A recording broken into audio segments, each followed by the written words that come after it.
तीसरे चरण में 11 राज्यों और एक यूनियन टेरिटरी की कुल 93 लोकसभा सीटों पर 1331 प्रत्याशी अपनी किस्मत आजमा रहे हैं। इनमें से कई सीटों पर दिग्गजों की साख दांव पर लगी है।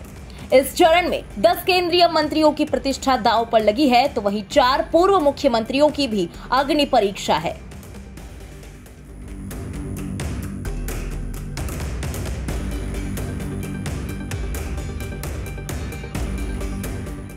तीसरे चरण के रण में कई दिग्गज नेताओं की किस्मत का फैसला जनता करने वाली है, जिसमें सबसे प्रमुख है गुजरात की गांधीनगर सीट, जहां केंद्रीय गृह मंत्री अमित शाह की प्रतिष्ठा दांव पर है, जिनका मुकाबला कांग्रेस के सोनल रमन भाई पटेल से माना जा रहा है। गांधीनगर की तरह मध्य प्रदेश की गुना लोकसभा सीट पर भी केंद्रीय मंत्री ज्योतिरादित्य सिंधिया की किस्मत का फैसला होना है। पिछले चुनाव में भाजपा ने इसी सीट पर सिंधिया को शिकस्त दी थी, लेकिन इस बार वो खुद बीजेपी के टिकट पर ही मैदान में है, जबकि बसपा से धनीराम चौधरी और कांग्रेस से यादवेंद्र राव देशराज सिंह चुनाव लड़ रहे हैं।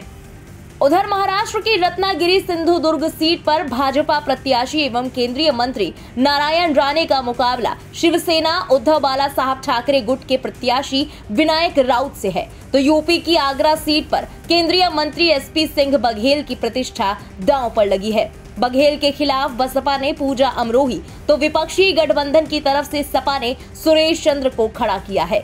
उत्तर गोवा लोकसभा सीट पर भी केंद्रीय मंत्री श्रीपाद यसो नाइक चुनाव लड़ रहे हैं, जिनके सामने कांग्रेस के रमाकांत खलप की चुनौती है। इसी तरह गुजरात की राजकोट सीट पर भाजपा के टिकट पर केंद्रीय मंत्री पुरुषोत्तम रुपाला चुनाव लड़ रहे हैं।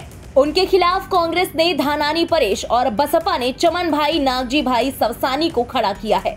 वहीं दूसरी तरफ गुजरात की पोरबंदर सीट पर केंद्रीय स्वास्थ्य मंत्री डॉक्टर मनसुख मांडविया की प्रतिष्ठा दांव पर लगी है। कांग्रेस ने ललित वसोया और बसपा ने एनपी राठौड़ को यहां से उतारा है। यहां 6 निर्दलीय समेत कुल 12 प्रत्याशी चुनावी मैदान में हैं। इसके अलावा खेड़ा लोकसभा सीट पर केंद्रीय मंत्री देवू सिंह चौहान, कर्नाटक की धारवाड़ लोकसभा सीट पर केंद्रीय मंत्री प्रहलाद जोशी और कर्नाटक की ही बीदर सीट पर केंद्रीय राज्य मंत्री भगवंत खुबा की साख दांव पर लगी हुई है। कर्नाटक की बेलगाम सीट पर राज्य के पूर्व मुख्यमंत्री जगदीश शेट्टार, हावेरी लोकसभा सीट पर कर्नाटक के पूर्व मुख्यमंत्री बसवराज बोम्मई, मध्य प्रदेश की विदिशा लोकसभा सीट पर पूर्व मुख्यमंत्री शिवराज सिंह चौहान और मध्य प्रदेश की ही राजगढ़ लोकसभा सीट पर पूर्व मुख्यमंत्री दिग्विजय सिंह की किस्मत का फैसला आज जनता कर रही है। तीसरे चरण में कई सीटें ऐसी भी हैं जहां विरासत संभालने की चुनौती है। इनमें सबसे अव्वल कर्नाटक की गुलबर्गा सीट है, जहां कांग्रेस अध्यक्ष मल्लिकार्जुन खड़गे की प्रतिष्ठा दांव पर है, क्योंकि यहां से खड़गे के दामाद राधा कृष्ण डोड्डामणि चुनाव लड़ रहे हैं और भाजपा ने उनके खिलाफ डॉक्टर उमेश जी जाधव को उतारा है। कर्नाटक की ही शिमोगा लोकसभा सीट से राज्य के पूर्व मुख्यमंत्री बीएस येदियुरप्पा के बेटे बीवाई राघवेंद्र भाजपा के टिकट पर चुनावी मैदान में हैं। कांग्रेस ने गीता शिवराज कुमार और बसपा ने एडी शिवप्पा को यहां मैदान में उतारा है। इसी तरह महाराष्ट्र की बारामती लोकसभा सीट भी है।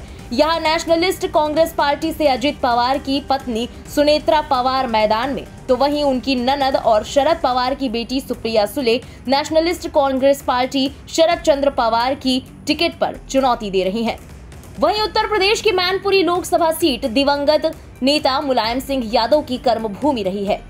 अब यहां से उनकी बहू और अखिलेश यादव की पत्नी डिंपल यादव अपनी किस्मत आजमा रही हैं।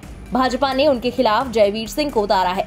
यूपी की ही एटा लोकसभा सीट से पूर्व मुख्यमंत्री दिवंगत कल्याण सिंह के बेटे राजवीर सिंह राजू भैया भाजपा की टिकट पर एक बार फिर मैदान में हैं। यहां सपा से देवेंद्र शाक्य और बसपा से मोहम्मद इरफान चुनाव लड़ रहे हैं। फिलहाल इन सभी सीटों पर वोटिंग जारी है। कहीं मुकाबला एक तरफा दिख रहा है, तो कहीं है कांटे की टक्कर। ऐसे में देखना दिलचस्प होगा कि कौन कौन से दिग्गज अपनी साख बचा पाते हैं और कहां कौन विरासत बचाने में कामयाब हो पाता है। ब्यूरो रिपोर्ट, इंडिया पब्लिक खबर। इसी के साथ इस स्पेशल रिपोर्ट में बस इतना ही। लोकसभा चुनाव से जुड़ी तमाम लेटेस्ट अपडेट्स के अलावा देश दुनिया की बाकी खबरों के लिए बने रहें इंडिया पब्लिक खबर के साथ। हमारे YouTube चैनल को सब्सक्राइब करें और बेल आइकन दबाएं, ताकि चैनल से जुड़ी सारी लेटेस्ट अपडेट्स आप तक वक्त से पहुंच पाएं।